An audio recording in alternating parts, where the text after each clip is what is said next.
road for this 600. Continuing with the grid in row 6, making his 14th Coke 600 start. Sacrificed everything for our freedom. So the only reason we're able to do this. Yes, sir. Do everything we can. Have a good night, and hopefully he'll take his family victory lane tonight. It's a crown jewel race. We've got a sold-out crowd at Charlotte Motor Speedway. Welcome to NASCAR on Prime. Pace car heading to pit road. It's go time in the Coca-Cola 600.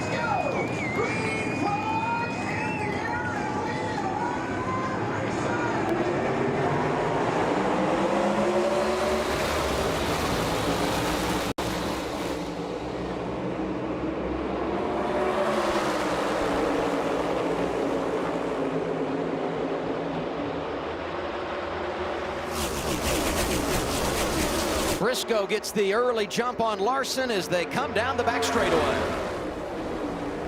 To the outside, he looks in turn 3 and 4. Look at Larson. Straight out of that Indy car, right into the stock car here in NASCAR, on the throttle. Gonna lead lap 1. Briscoe's gonna draft back by, side draft down the front straightaway, a little bottom out of this 19 car. Up the racetrack he goes. That's tight coming off of turn 2, side by side for the lead, down the back straightaway, lap 2. Big run here to the inside, 3 wide down into turn 3. Riding on board Byron there. There you see him to the inside. Briscoe lifting out of the gas a little bit. Byron's gonna clear. Felt the wake, goes to the inside. Here's William Byron taking over the top spot. He leads lap 2. And that move was William Byron's basically signature. As he has matured at Hendrick, he doesn't push a teammate. 3 wide, thinking about himself as he should, to the front to lead the 600. Picking up where he left off yesterday. Dramatic ending in the Xfinity race. Byron wins it. His first victory here at his home track, and he's in charge right now with Larson behind him. Briscoe's trying to settle in here. As Buscher tries to battle to the inside, he doesn't do it. Now Buscher side by side down the front. The anxious moment when we came back from a commercial break, and Get this fired time, up. You want to come straight to us here? and this time it gets away from him. I don't see any tires Trying to get that thing fired back up so you can get moving. The pace cars, Tyler. Reset the Driving ECU if you have off. to. Luckily, the grass that was on the infield here on the inside of the front straightaway has been replaced with that turf, and so looks like he got through that pretty unscathed, Steve. Let's take a look. Pretty unscathed. Same thing. We saw the big save earlier that ended up in the wall some. Another big moment. Just gets loose. Kyle, do you see the smoke? That's him wide open, driving it down there. He wants to not back it in. Then he gets it straight and he loops it because he sees the grass, which is actually turf here at Charlotte. Oh my gosh. Man, that thing's just loose. It's so rough up there. You watch him bouncing, his head bouncing around in the headrest. You can tell he's going through a series of serious bumps at the top of that racetrack, and it just gets out from under him. One thing at Charlotte Motor Speedway, the ball field, the grass here in the middle isn't grass, it's turf. Great news for the 5. If this is grass, you could easily damage the underneath. You see right there at the back behind the rear tire, that's that carbon fiber diffuser. I didn't see a lot of damage. What you see flap down, that's the diffuser flap. That happens when you spin. Let's listen to Kyle Larson. My toe might be barely off. I obviously didn't hit anything there, but I did hit the wall in a 3 pretty hard and not square. But yeah, just check it over, please. I'm sorry. So toe barely off. Talking about the rear, I believe he's hit the car with the back, getting that right rear tire pointed the wrong direction. We're not talking even like quarter or an eighth of an inch. We're, you know, hundreds or even thousands, 10, 20, 30 thousandths of an inch is the type of adjustment they make on exactly where the rear tires are pointed. He feels that the right one has been bent a little bit. As I mentioned, the roof flap you see up right there, that's no big deal on the top of the car. They can reset that.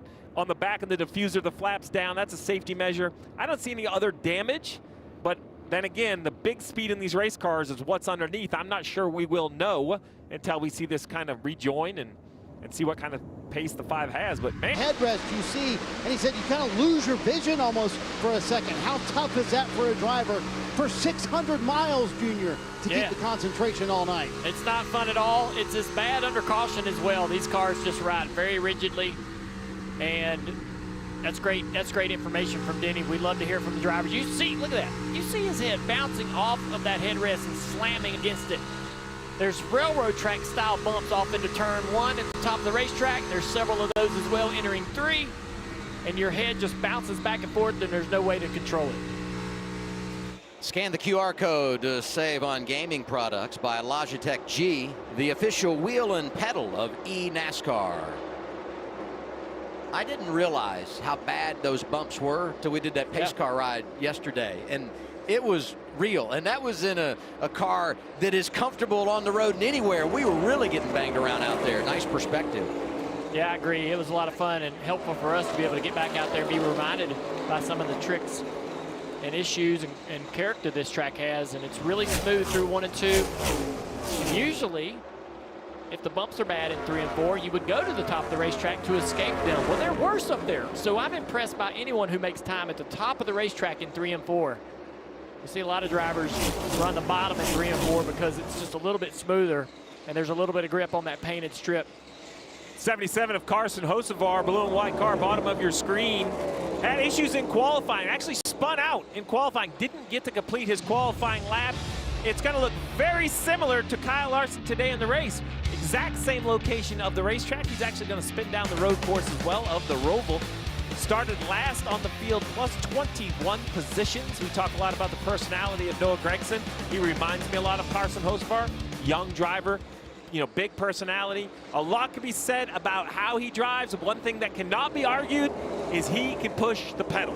Hocevar can find pace in this 77, improving it early. Yeah, he was 4th in 5 lap average, 5th in 10, and 6th in 15. So good speed in this car. If this kid can just put it together tonight, continue to climb through the field, find himself into the top 10, he may have a great result. Ran good in this race last year at times. Fun to watch. This race is almost backwards for him when you think about what we've seen so far this season. Typically starts up front.